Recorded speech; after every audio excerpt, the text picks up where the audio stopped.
My thanks to Tim for last week. All I've heard is great reports, and thank you, Tim, for standing in and bringing God's word while we were in the UK. And this morning we're returning to our adventures with Abraham. We're looking in these summer months at some of these Old Testament characters, and this morning we're thinking about battles and blessing. Genesis 14, we just read half of that chapter. I just read it to us now. Genesis 14, battles and blessing. For a few years now, Kathy and I, we've read together, as much as we can on a daily basis, a program called The Bible in 1 Year. Bible in 1 Year, it's on the internet if you want to look at it. It's a reading program put together by Nicky Gumbel of Holy Trinity Brompton Church in London. And on one day in January this year, he wrote this. So he had 3 readings from different parts of the Bible, and then he has a commentary on it. And he wrote, "I have never forgotten a talk I heard over 30 years ago." This is Nicky Gumbel writing, speaking.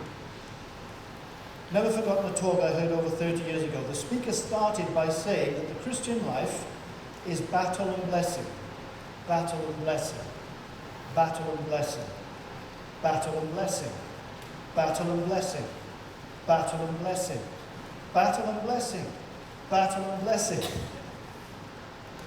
I thought at the time, what on earth is he going on about? Has he lost his place? Has he forgotten? Will it never end? But of course, he was making a very memorable and profound point. The Christian life is about battle and blessing. And in one sense, it never ends. When we're in a battle, it's hard to believe that it will ever come to an end. When we're in a period of blessing, maybe sometimes we expect that to go on forever. But life, the Christian life, is not like that. There are battles and blessings. Well, that's how Nicky Gumbel introduced this day's reading from the Bible. Battles and blessings. So I thought of that title as we were looking at Genesis 14, because this chapter today, if you've got a Bible and you're looking there, it illustrates perfectly this principle in the life of Abraham of battle and blessing.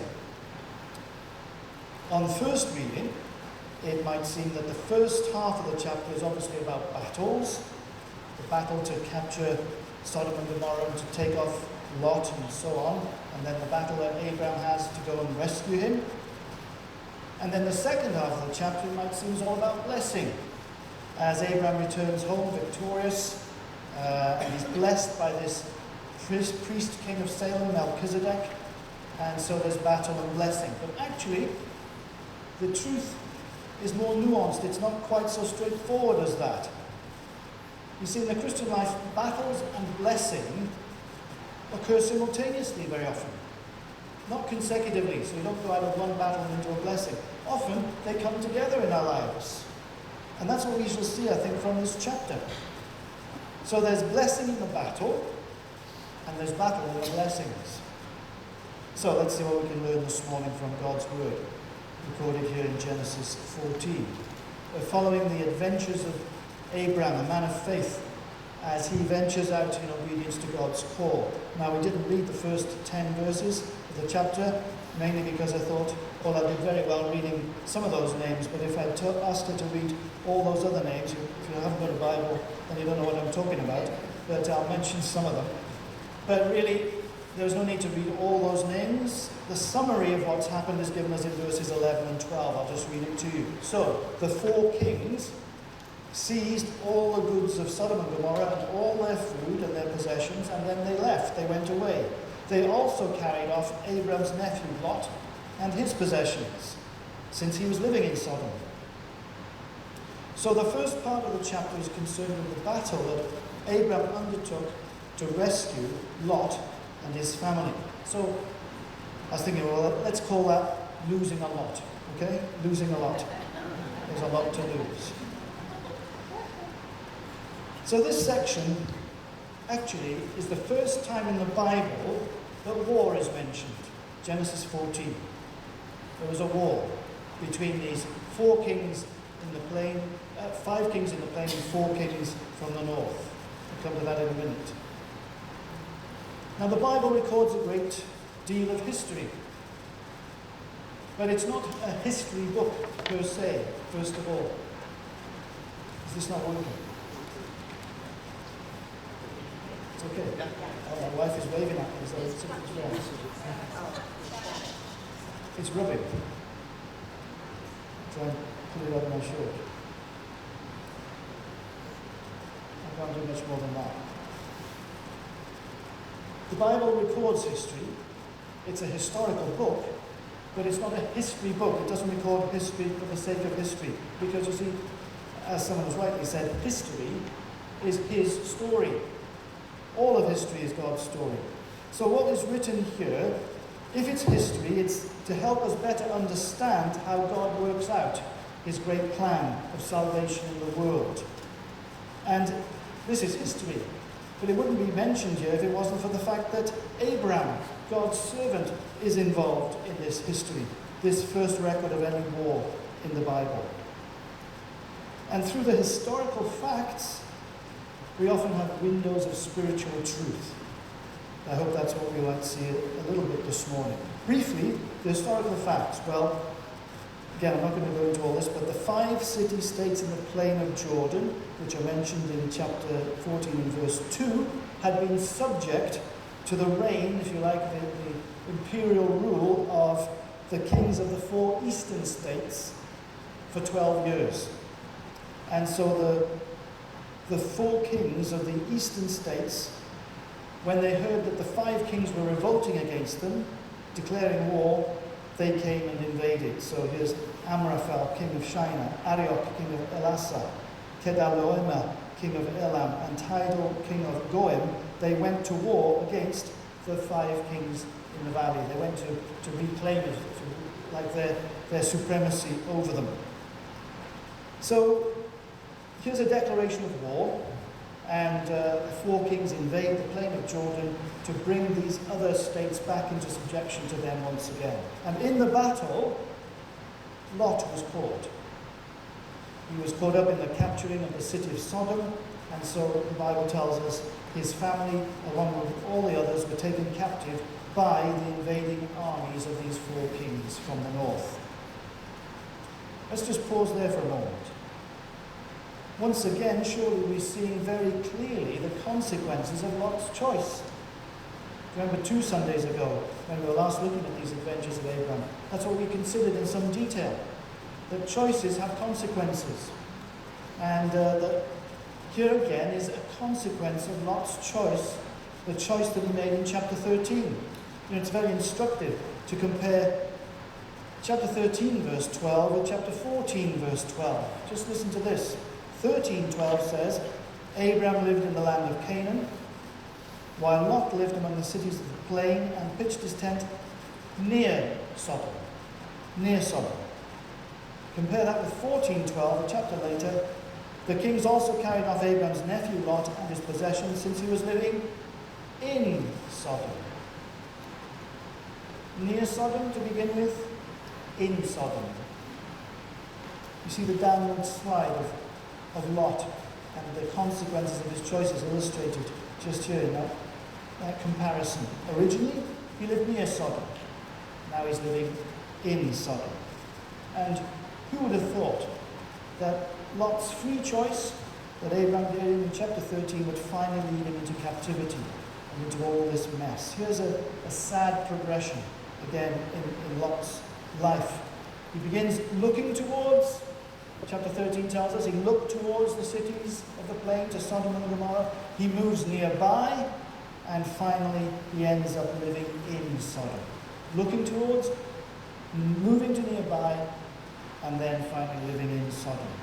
And because he's living in Sodom, now he's caught up in this attack by these 4 kings. So we see again, as I said, where his choices land him. A bad choice led to bad company, led to his captivity. He thought, when he chose the fertile land of the plain, he thought he was choosing freedom and prosperity. But now for him, the reality is captivity and poverty. When you walk away from God's purposes and the pilgrim life. And the lesson is obvious, isn't it, friends, this morning? You know it, I know it. When you live near sin, in that sense, when you play around with sin, when you don't take sin seriously, you'll experience The effects of sin, the downfall of sin, the downside of sin in your life and mine. It's as plain as that. It's a spiritual rule. I mean, you'd never have guessed it, but Lot is actually a righteous man. That's what the New Testament tells us. 2 Peter chapter 2. Lot was a righteous man, but at this point, he was compromised. He was living a backslidden life. And instead of living as separated a life from sin as he possibly could, living in the world, he was jeopardizing his witness as a believer by living as close as he could to the edge, as it were. Just as close as he could get. I'm reminded of a story, perhaps you've heard it, of the little boy who was told by his mother, never go swimming in the river without your older brother, or at least someone, an adult, to go with you. Don't do it. And then one hot summer's afternoon, his mother caught the little lad sneaking out from the back of the house with a towel under his arm. So she asked him, where are you going? He said, I'm just going for a walk. So you're going for a walk, why have you got a towel under your arm, she asked. Oh, well, I'm going by the river, so that's just in case I get tempted to go for a swim and I can't resist it, then I've got a towel to dry. You know, some Christians, some of us are like that, aren't we? Instead of steering clear of the river, if you like, the river of sin and temptation, we actually go around with a towel, making provision for possibility of falling into temptation. That's what Lot is doing here. Instead of living as a believer and identifying as a believer, Lot is living a compromised life. He's walking around with a towel. He's waiting, really, to fall into sin. Lot has been described by Bible scholars as one of those only just about saved people. Well, I know in a sense you can't only just be saved because you're saved by the grace of God, but you know, from a human point of view, from a discipleship point of view, those only just about saved people, those sort of people described perhaps by Paul in 1 Corinthians 3. Remember, Paul says we must all appear before the judgment seat of Christ, that assessment of our lives. And some, he says, are going to be saved, but only as by fire. They'll be saved, but just by the skin of their teeth, as we say, by fire. Because quite honestly, there's nothing in their works or their testimony, their words, that survives the assessment of Jesus on the last day. Everything about their lives and their witness as Christians is burnt up.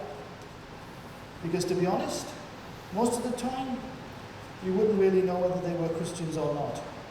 They were so compromised by, and they were so conformed to the present evil world in which they're living. Now that's a very dangerous position to be in, of course, as a professing Christian, because only God finally knows where you really stand. We're not to make that judgment, of course, but God knows, and it's a very dangerous thing to live in that sort of way. Compromised life. Well, that's what Lot was doing, and all his family and all his possessions were carried away into captivity by these invading kings in this battle. So you say, well, where's the blessing in that? Where's the blessing in that? Where's the blessing in that battle? And Lot, and what we've just been describing. Well, you see, the battle, and actually Lot's captivity, is all part of God's care and concern for Lot, for righteous Lot. He is his child. And God is disciplining Lot here in this awful incident, in the battle, and in his captivity, in the capture. So again, you see, whatever history the big picture is, whatever the purposes of the kings might have had in that war, God has another purpose in mind for the benefit of this one wayward son of his, Lot, and his family. This was a painful, this was a terrifying experience for Lot. But it was God's way of warning him about his compromised life in Sodom. You see, in Genesis, God hasn't yet destroyed Sodom and Gomorrah. That's coming. But this is a warning shot, as it were. It's the tremor before the full earthquake. At this point, Lot didn't know if he would ever get his freedom back. But if he did, then he would make sure, surely, to separate himself from Sodom. That's what God was trying to teach him. Lot is being disciplined here. He's being warned. And so he can avoid much pain and heartache if he will just learn this lesson now, this hard lesson, this captivity. So the blessing is the disciplining of God to bring Lot back into a life of walking with him as a pilgrim. And you know, friends, if we will not take note of God's loving warnings from his word and from preaching of his word and so on, from other Christians talking to us, then God will use more direct and painful experiences to speak to us in our disobedience. He'll discipline us. Someone has said God will speak to us either in the sanctuary or in the storm. And here he's speaking to Lot in the storm of his life. You see, the effects of sin, they're terrible. Sin's devastation is always terrible, but it can be avoided if we take note of the loving discipline of God. If we're trained by it, as the New Testament says, we come out on the other side better for it, more refined, following Jesus.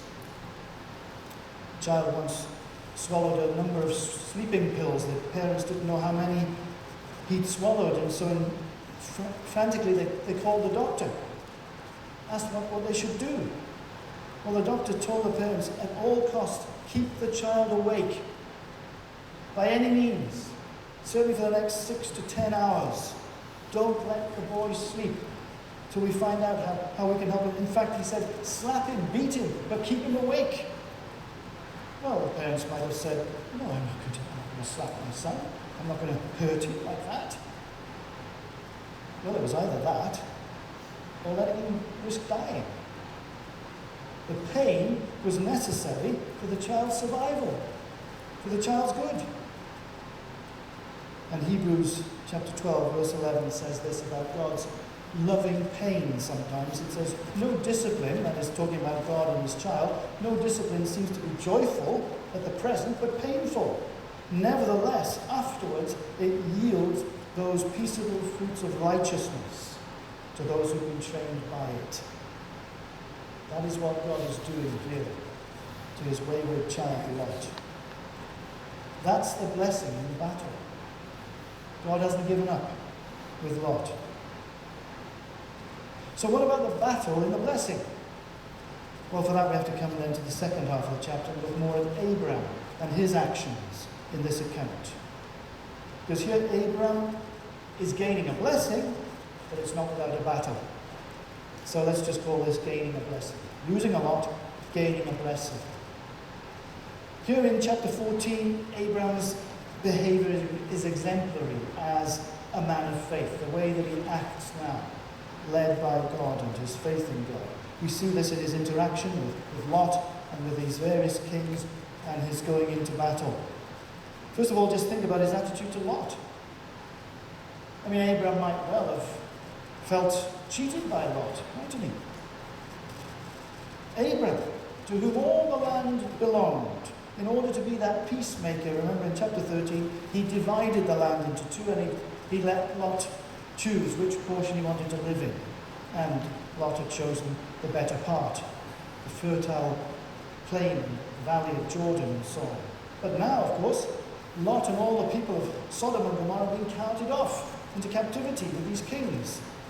Now, I think if Abraham was like most of us, he might well have sat in his tent and said, well, thank God for that.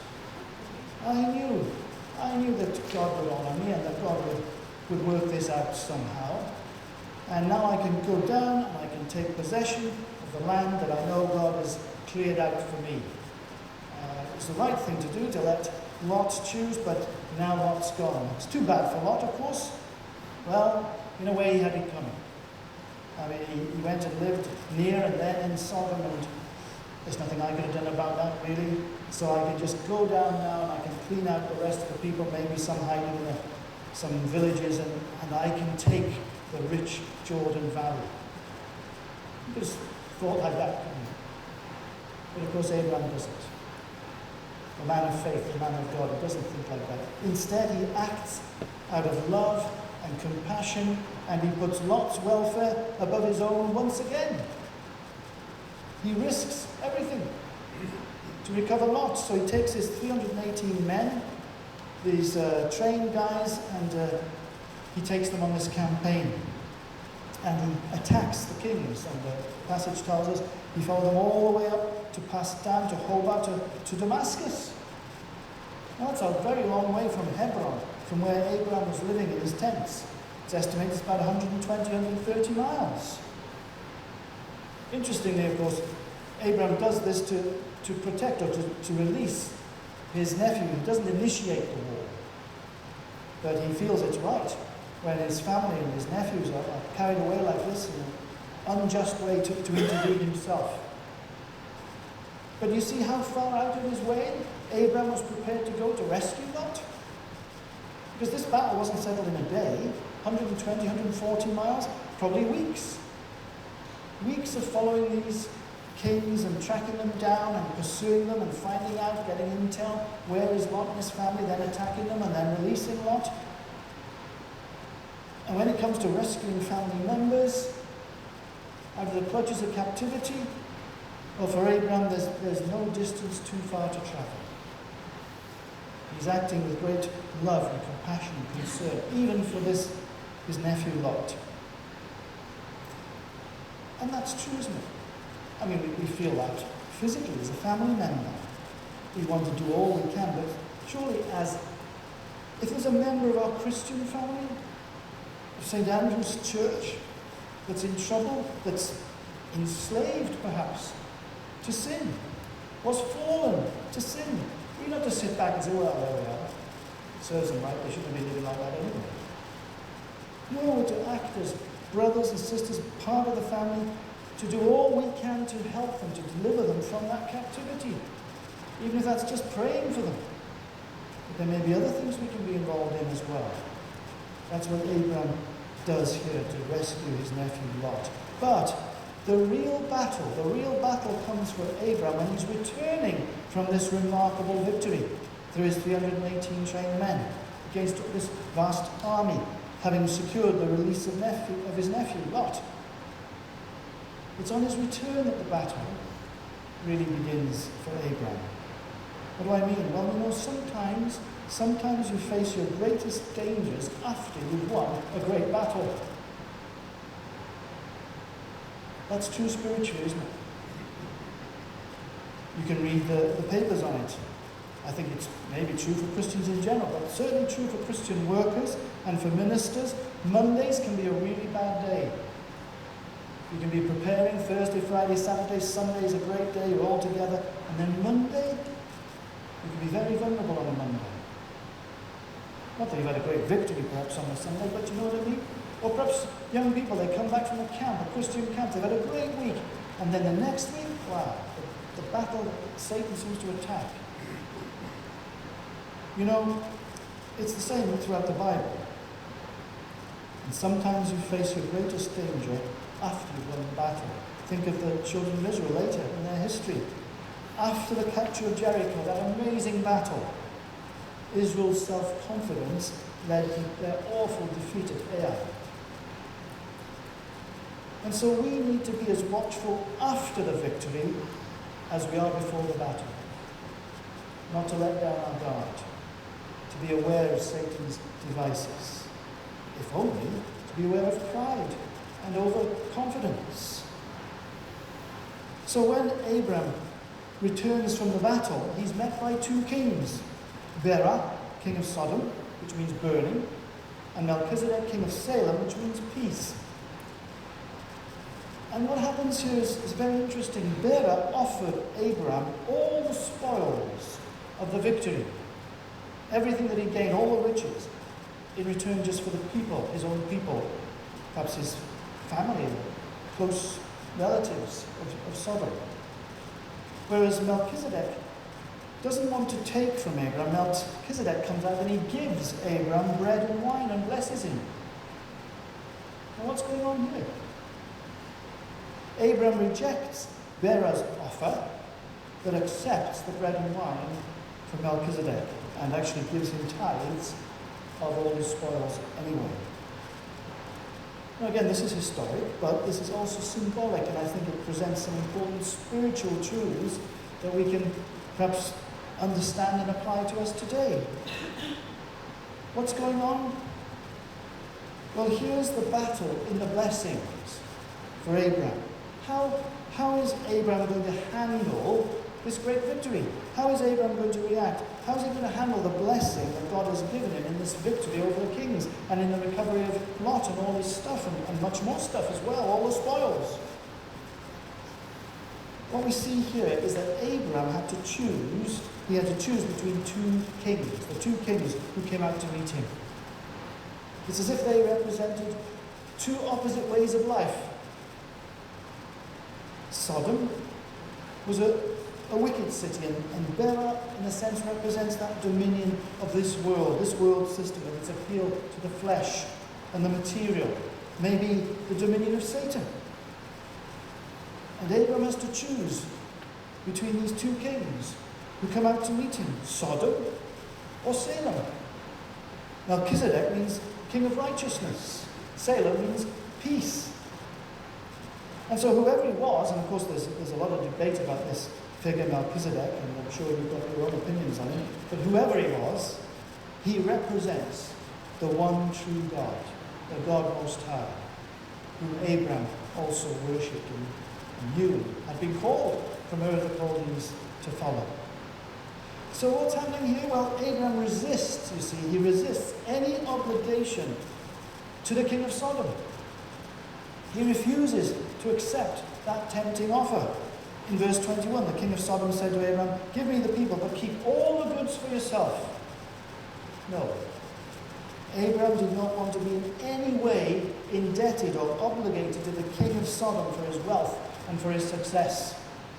And so he replies in verse 22 and 23, Abraham said to the king of Sodom, "With raised hand," that is, telling the truth, "with raised hand I have sworn an oath to the Lord, the God Most High, creator of heaven and earth, that I will accept nothing belonging to you, not even a thread or the strap of a sandal, so that you will never be able to say, 'I made Abraham rich.'" See what's happening? Abraham is resisting that temptation. Actually, he could have kept them all anyway, they were his spoils, but he doesn't want to in any way be indebted to the king of Sodom, so that he could turn around at some point and say, "I made Abraham rich." Now, how is Abraham able to resist that temptation? How is he able to be true to the Lord? To be successful in this battle for his allegiance to God, to put God first? Well, the answer, I believe, lies in this strange interaction with this guy Melchizedek. And if you're looking in the Bible, you'll see we've just passed over him. We've gone from Sodom, and then there's verses 18 to 20, which is this little episode with Melchizedek. This is what it says. "And Melchizedek, king of Salem, brought out bread and wine." First, king of Sodom comes. He doesn't say anything. "And Melchizedek, king of Salem, brought out bread and wine. He was priest of God Most High. And he blessed Abraham and said, 'Blessed be Abraham by God Most High, maker of heaven and earth, and blessed be God Most High, who has delivered your enemies into your hands.' And Abraham gave a tenth of everything." You see what's happening here? Before the king of Sodom met Abraham with his offer, Abraham was already met with another king. This mysterious guy, Melchizedek. This guy who steps suddenly out of the shadows, from nowhere. And he ministers to Abraham. And then he just suddenly disappears from the pages of Scripture. In fact, you don't hear another word about him until about 1,000 years go by, and then he's mentioned in Psalm 110. And then another 1,000 years roll by, and in the book of Hebrews in the New Testament, chapters 5 to 7, we have another extended reference to this strange individual, Melchizedek, who seemed to be a type of Jesus, a priest and a king. So who is he? Well, all we're definitely told about him in the passage is that he's king of Salem and that he's the priest of the Most High God. His name means king of righteousness. So it's remarkable. Historically, Melchizedek is evidently a Gentile king. He's not a Jew. There were no Jews. Abraham was the first Jew. So the development of the nation of Israel hadn't occurred. And yet it seems the original knowledge of God has been passed down from Adam through the generations, and it's evidently come down to Melchizedek, truly unchanged. He's a worshipper of the true God. He's a priest of the true God. This is the first time in the Bible we have anyone to be declared a priest. How does Abraham know that Melchizedek is a priest of the one true God? And if Melchizedek is such a great man and a priest of the one true God, why isn't he chosen instead of Abraham to be the father of this new nation through which the Messiah would eventually come? Lots of questions. Answer? We don't know. I don't know anyway. But he's here as a type, as a symbol, as a foreshadowing of Jesus, our great high priest and king. All we know is that Melchizedek is the priest of the Most High God, and Abraham recognizes this and actually gives him the tithe as a thanksgiving for the protection of God, for the blessing of God that God has afforded to Abraham in this battle and in the recovery of Lot. So God uses Melchizedek to minister to Abraham, to prepare Abraham for the visit of the king of Sodom. The king of Sodom is coming to meet him with this temptation, with this offer. So God sends Melchizedek to meet Abraham first, as he comes back in all the glory of his victory. And he sends him to, as it were, to straighten out his head and to strengthen his heart, to remind him of the truths of his faith. Melchizedek's first ministry to Abraham is to bring him bread and wine to refresh him and to remind him in his words of the character of the great God that Abraham now serves. In effect, he says to Abraham, listen, your God is the possessor of heaven and earth. He made it all. He owns it all. He owns all the wealth in his hands anyway, and there's nothing that he won't give you. And this is the God to whom you belong. So your success is due entirely to his goodness and to his grace. So important for Abraham to be reminded of that as he comes back in full flush of victory. And because of that, he's able to overcome this subtle trap, this temptation of the king of Sodom, because Melchizedek meets him first and reminds him of his first priority to God. His success, his victory is only because of God. And anything that he possesses is because of God. So it's in this reminder of his fellowship with Melchizedek. Abraham sees that the values on which this world sets great store, materialism and so on, they're only toys, really, compared to the glory of fellowship with the one true living God to whom he belongs. And actually, he's reminded that this great God has promised to bless him anyway. That's what we've seen so far. That's God's plan, to bless Abraham. So Abraham, he's serving the God of the universe who's going to bless him and make him great. He doesn't need the riches of this pagan king, this king of Sodom. I wonder, has Abraham learnt from his experience in Egypt that riches gained other than by the blessing of God lead only to trouble and conflict? It seems he's maturing, he's learning in his faith. And so actually, in response to this reminder that everything belongs to God anyway and all his wealth belongs to God, he gives a tithe, a tenth of all that he has to God, giving it through Melchizedek, God's priest. Now that's interesting too, isn't it? Here's the first time the principle of giving a tenth as a thank offering to God is mentioned in the Bible. And listen, it's mentioned even before the law. Moses is not a picture yet. The Torah, the Pentateuch, and so on. No. This idea of giving something of our belongings, of our gifts, of our riches to God, it's even before the law of Moses. No, it's true. I agree. As Christians in the New Covenant, we're not to be legalistic about tithing. I know some people are very strong about tithing. That's fine, but I don't think you can actually say that it's a law now in the New Testament. But friends, if later on in the Old Testament a tenth becomes a law as a way of expressing our thanks to God, then I'd say it's a pretty good guideline to start with anyway in the New Testament. Because you see, giving to God a tithe of our wealth is only actually an acknowledgement that all that we have is from God. It's not like that we're giving something from ourselves back to God who needs it from us. No, all that we have is a result of God's blessing to us. It belongs to him anyway. As Abraham was reminded, he's the God of the whole universe. And that surely is the main lesson here, this encounter, that Abraham was reminded of. It's not so much about tithing, I don't think. It's much more about the radical truth that all that we have in life is from God. Any success is from God. Any wealth is from God. Any property that we have, it's from God. Our cars, our possession, it's all God's. It's not ours. You say, oh, well, I've worked hard for it. God has given me the strength to do so. God's given me the intelligence to do so. Everything belongs to God. The earth is the Lord's and the fullness thereof. We can't claim that it's ours. We only exist and breathe because of God's mercy and grace. And so we need our Melchizedeks to help us remember that sometimes on our pilgrim path. We need our friends, our Christian friends. We need our Melchizedeks to straighten out our heads and to be biblical in our thinking and to strengthen our hearts as we seek to follow Jesus. We need to be Melchizedeks to each other. God wants to use us in that way in each other's lives. So, as we close this morning, just practically, who is your Melchizedek? So good that he met Melchizedek before he met the king of Sodom. So who encourages you? Whom do you trust to tell you, to speak into your life God's truth, even when it hurts, even when you don't really want to hear it, because actually you know you're probably wrong? But a faithful friend. Faithful and willing friend. And then who do you Melchizedek?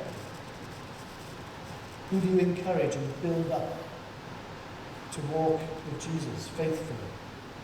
Who are you accountable to, and who do you hold someone as accountable to you, perhaps? You know, we need each other. We need our friends to help us recognize and resist temptation. Because you see, we all meet our kings of Sodom. They're all around us every day. And that means we need our Melchizedeks. And if I may say so, don't take this in the wrong way, but I think, guys, we're not so good at doing this as the women are. I don't know why, but in my experience, pastorally, I think some of our Christian women, they're very good at getting together and being honest and encouraging each other. And I encourage you ladies to do that. Guys, what about us? I think sometimes as men, we're closed and we feel we don't want to be vulnerable.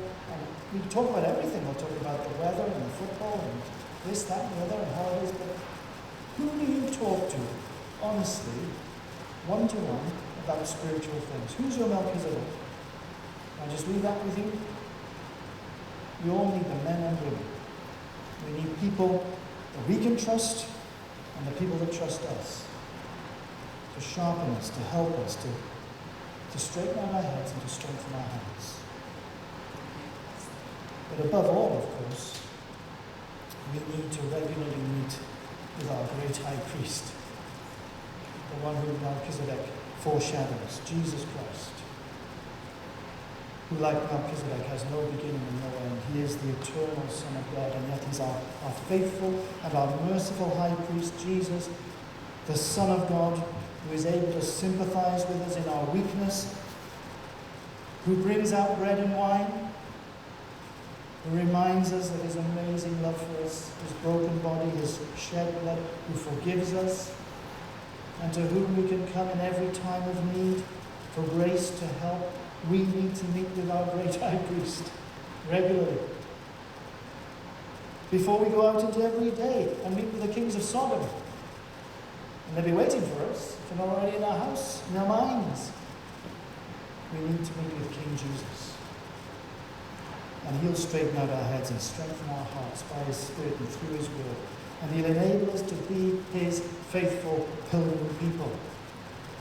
To face our battles and to handle our blessings day by day in a way which glorifies him. Battles and blessings by God's grace for his glory. Well, we're going to finish this morning by singing a hymn which reminds us of our great high priest in heaven.